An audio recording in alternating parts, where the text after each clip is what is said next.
বন্ধুরা আসসালামু আলাইকুম। ডিম কিচেনে স্বাগতম।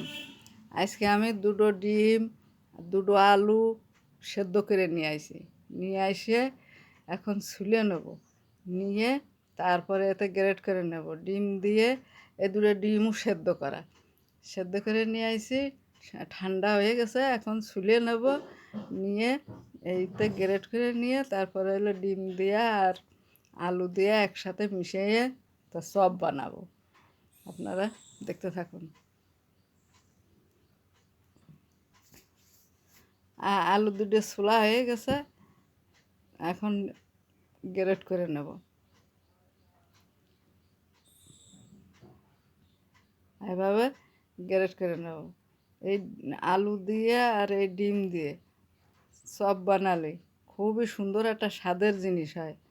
এভাবে চপ বানায় আপনারা এবার ডিম দুটো গ্রেট করে নেব। নিয়ে তা একসাথে এই ডিমি চপ বানানোর জন্য আমি আজকে বৃষ্টির দিন কি বাড়িতে বেরোতে পারতেছে না ছেলেরা, চাচা ডিমের চপ বানাও খায়। তাইতে আমি দুটো ডিম সেদ্ধ করেছি, দুটো আলু সেদ্ধ করে ডিমের চপ বানালাম। এখন ওরা খাবে না, বানানো হয়ে গেলে এইভাবে সবগুলো দুটো ডিমই গ্রেট করে নেব।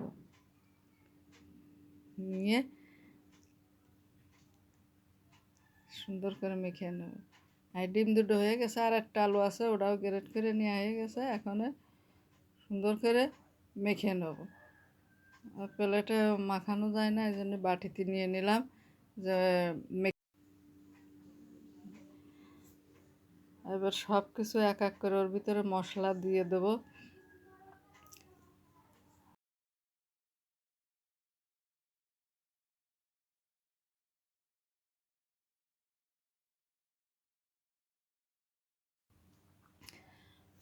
একে একে সব মশলাগুলো দিয়ে দেবো। পেঁয়াজ কুচি দিয়ে দিলাম, আর মরিচ কুচি দিয়ে দিলাম,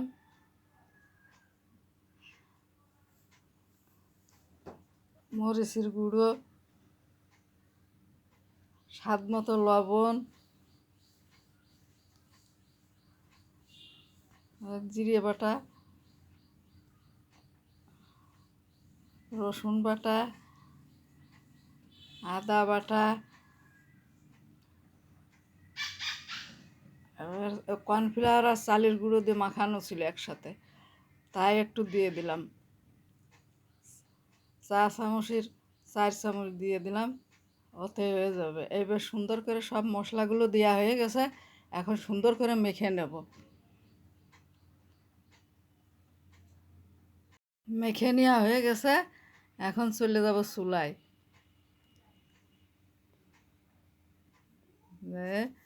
আর প্যানটা দিয়ে প্যানে যে প্যানটা গরম হয়ে গেছে, তেল দিয়ে দিলাম।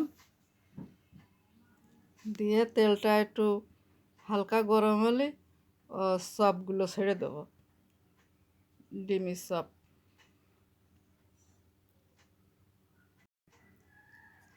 চপগুলো এভাবে বেসমের ভিতরে, বেসমটা আগে থেকে গুলানো ছিল, বেসমের ভিতরে সবগুলো এভাবে চুবোয়ে ছেড়ে দেব।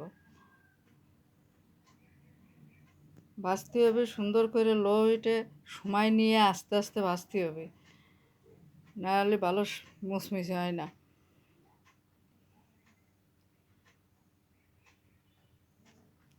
এগুলো সব একে একে দিয়ে তারপরে উল্টিয়ে পাল্টিয়ে ভেজে নেব।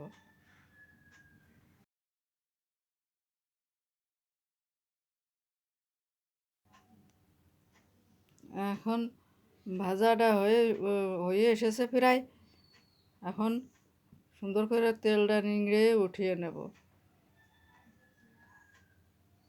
নিয়ে আর গুলো আছে ওইগুলো দিয়ে দেব, একের পর এক এক করে দিয়ে দেব।